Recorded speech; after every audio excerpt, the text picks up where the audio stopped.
6h52 sur Europe 1, l'actualité d'Internet avec vous, Guy Birenbaum.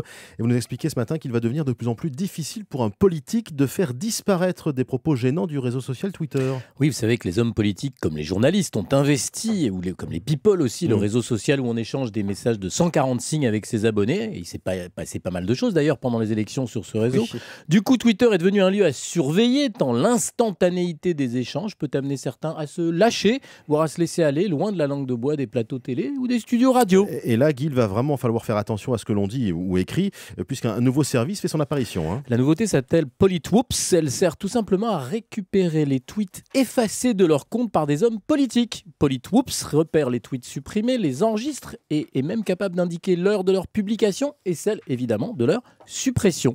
Puis évidemment, vous vous en doutez, ces informations sont remises en ligne et accessibles à tous.